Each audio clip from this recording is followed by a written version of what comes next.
سلمان صاحب ذکر ہوا مہنگائی کا اس سال 42% تک گئی ہے، لیکن ایک اچھی بات یہ ہوئی کہ ریاستی اداروں نے بیڑا اٹھایا اور ڈالر کی اسمگلنگ، منی لانڈرنگ کی روک تھام کے لیے مؤثر اقدامات کیے گئے، جس سے کچھ بہتری ہمیں دیکھنے میں ملی۔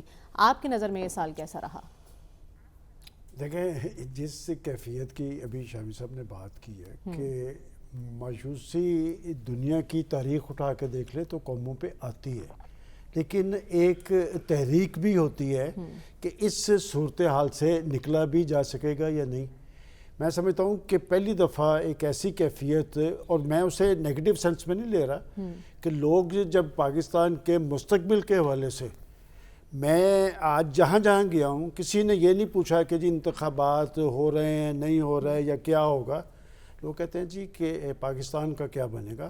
میں اسے طاقت کے طور پہ لے رہا ہوں، اس لیے کہ پاکستان کے عوام کے اندر اگر یہ تشویش پائی جاتی ہے کہ جی پاکستان کا کیا بنے گا، تو یہ اچھا سائن ہے کہ لوگوں کو ادراک ہے، لوگ دیکھ رہے ہیں صورتحال کیا ہے۔ لیکن بدقسمتی یہ ہے کہ جنہیں ادراک ہونا چاہیے انہیں نہیں ہے، اور یہ ایک بڑی مایوس کن صورتحال ہے۔ اور ہمیشہ دنیا کی تاریخ میں بڑے بڑے مشکل مراحل آتے ہیں، اور مشکل مراحل میں ایک لیڈرشپ ہوتی ہے ایسی کہ لیڈرشپ مشکل مراحل سے قوموں کو نکال کے لے جاتی ہے۔ آج پاکستان کی سیاست میں یا پاکستان کے اندر کوئی ایسا مجھے لیڈر نظر نہیں آ رہا جس کے بارے میں یہ کہہ سکوں کہ وہ اس مایوسی، بے چینی، بے یقینی کی کیفیت میں کوئی پازیٹیو بات کر رہا ہو۔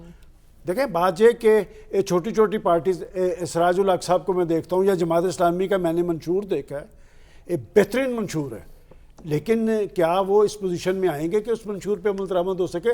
جو پارٹیز پاکستان کے اندر میٹر کرتی ہیں اس صورتحال میں کیا پاکستان کو کوئی آگے کی طرف لے جانے کی فکر کر سکتا ہے؟ پھر آ جائے اس بات پہ، دیکھیں ہمارے لوگ بڑے خوشحال ہیں، لیکن ملک کا خزانہ کنگال ہے اور عوام بدحال ہیں۔ کچھ ایک طبقہ ہے جو امیر سے امیر تر ہوا ہے اور غریب غریب سے تر ہو گیا۔ جو لوگ 2 وقت کا کھانا کھاتے تھے، اپنے بچوں کی فیسلٹیز، آج وہاں پر 2 وقت کی روٹی کے لالے پڑے ہوئے ہیں۔ اور پھر میں وہی بات کروں گا کہ جی کسی کو اس صورتحال کا ادراک ہے۔ بات یہ کہ الیکشن کی آپ نے بات کی ہے، ماضی کے اندر الیکشن ہوتے تھے تو کریڈٹس بتائے جاتے تھے کہ ہمارے یہ کریڈٹ ہیں اور ہم آنے والے وقت کے اندر یہ کریں گے۔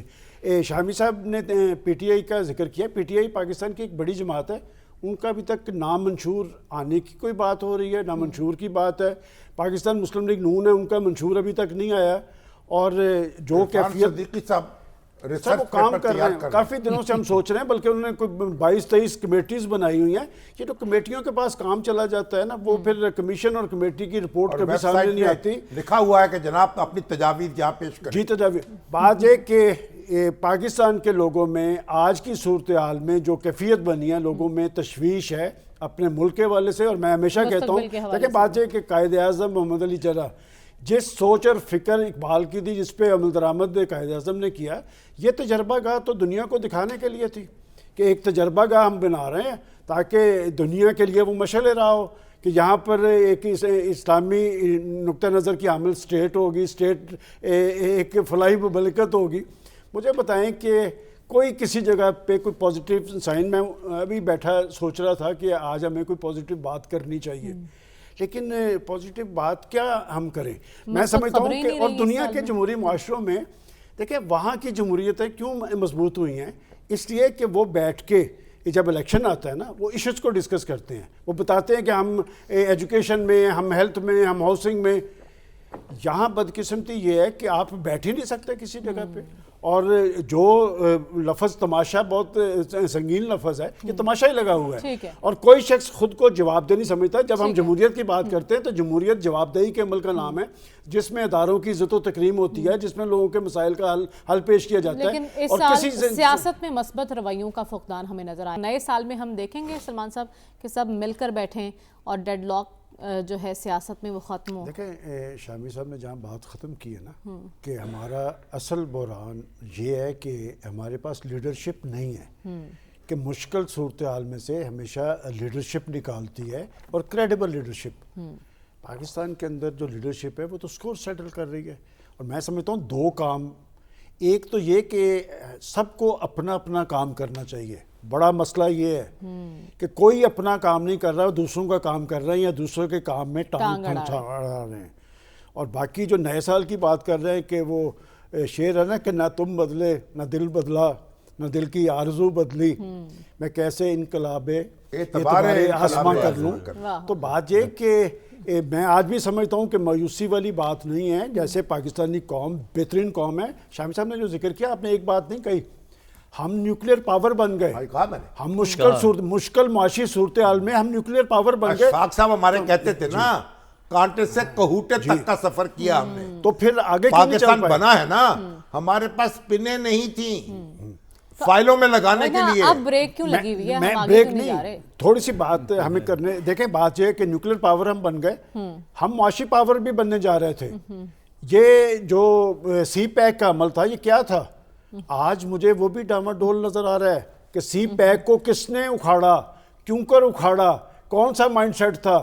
آگے چل رہا تھا نا معاملہ کہ اس وقت معاملات آگے چل رہے تھے. آج سے چند سال پہلے کی بات ہے. لوگوں کے اندر ایک امید تھی، ایک آس تھی نوجوانوں کے اندر. لیکن پھر ایسی لیڈرشپ پاکستان کے اندر آئی جس نے، دیکھیں مجھے یاد پڑتا ہے کہ ایک لیڈر آیا اور میں اس وقت بھی چینل پہ بیٹھ کے کہتا تھا کہ جس سے توقعات زیادہ ہوتی ہے نا اس سے مایوسی بھی زیادہ ہوتی ہے. اور قائد اعظم محمد علی جناح پوری اردو نہیں تھے بول سکتے، لیکن جب وہ خطاب کرتے تھے تو انہیں پتا تھا کہ لوگوں کو کہ یہ شخص سچ بول رہا ہے، یہ لیڈرشپ ہے. وہ اپنے مقصد اور مشن میں کلیئر تھے. میں آپ سے پوچھتا ہوں کہ کسی ایک لیڈر کے بارے میں بتا دیں جس کو اس وقت قوم یا ملک عزیز ہے یا اپنی اپنی سیاست پہ لگے ہوئے ہیں، اپنے اپنے اقتدار کے لیے سب کچھ کر رہے ہیں. ایک ہے آپ کے پاس ابھی بھی نسخہ کیمیا، آپ واپس چلے جائیں اس طرف. آئین پاکستان میں سب کا کام کا طے ہے کہ کس نے کیا کیا کام کرنا ہے. ہم وہ کام نہیں کر رہے. دیکھیں میں اگر میڈیا میں ہوں تو مجھے لوگوں کے اندر جو رجحانات ہیں، لوگوں کے مسائل ہیں، اس پہ ہمیں بات کرنی چاہیے. ہم بیٹھ کے فریق بنے ہوئے ہیں، ہم پولیٹیکل پارٹیز کے ساتھ فریق بن جاتے ہیں اس لیے کہ ہم سوچتے ہیں کہ کل کو یہ اقتدار میں آئیں گے، ہمیں یہ کسی نہ کسی جگہ اکاموڈیٹ کر لیں گے. آج بھی اس ملک کے اندر پوٹینشل موجود ہے، قدرتی وسائل سے مالا مال ملک ہے.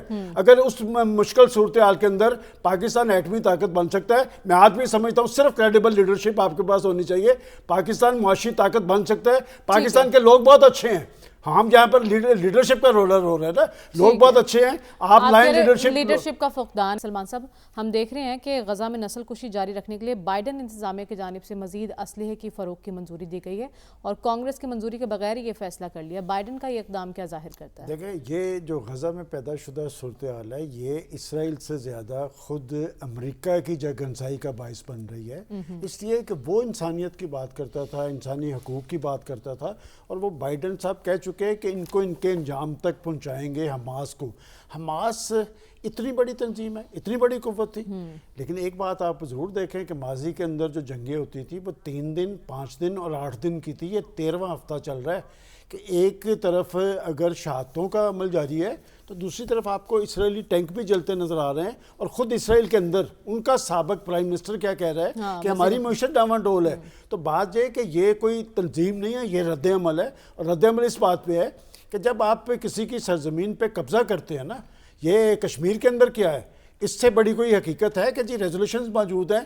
اور وہ جو یو این او کا رول ہے وہ تو ان کی باندھی کا ہے کہ بات یہ کہ جہاں پر ان کے انٹرسٹ ہوتے ہیں وہاں پر سب کچھ ہو جاتا ہے. کہ آپ دیکھ لیں کہ سوڈان کے اندر، مشرقی تیمور میں، ایریٹریا میں، وہاں تو امریکہ کروا دیتا ہے، لیکن فلسطین اور کشمیر پہ اس لیے نہیں کرواتا کہ وہ مسلمان ہیں. کیا ان کے خون کا رنگ سرخ نہیں ہے؟ کیا وہ گوشت پوش کے انسان نہیں ہیں؟ اور امریکہ کو اپنی پڑی ہوئی ہے. بات ہے کہ اس کے اثرات دنیا نے دیکھ لیے. ہاں ہمارے لیے کیا لمحہ فکریہ ہے کہ ہمارے لیے لمحہ فکریہ ہے کہ عالم اسلام کہاں ہے ساری صورتحال میں. ابھی تک مغرب میں احتجاجی مظاہرے ہو رہے ہیں لاکھوں کے کہ وہاں پر 21,000 سے زیادہ لوگ شہید ہو چکے ہیں، جس میں 8,000 سے زیادہ خواتین اور بچے ہیں. ہمارا خون کیوں نہیں اس لیے نہیں آ رہا کہ ہم کہیں اور دیکھتے ہیں، 7 سمندر پار دیکھتے ہیں، اپنے اپنے انٹرسٹ دیکھتے ہیں. عالم اسلام کے لوگوں کے دل تو دھڑکتے ہیں فلسطینیوں کے ساتھ، لیکن حکمران جو ہیں وہ دیکھتے ہیں کہ جی امریکہ کو ناراض نہیں کرنا. ہم فلسطینیوں سے یکجہتی کا اظہار کرتے ہیں، اسرائیل کی مذمت نہیں کرتے، امریکہ کی مذمت نہیں کرتے، اور امریکہ کا اپنا مسئلہ بن چکا ہے. کچھ آوازیں خود اسرائیل کے اندر سے بھی اٹھ رہی ہیں.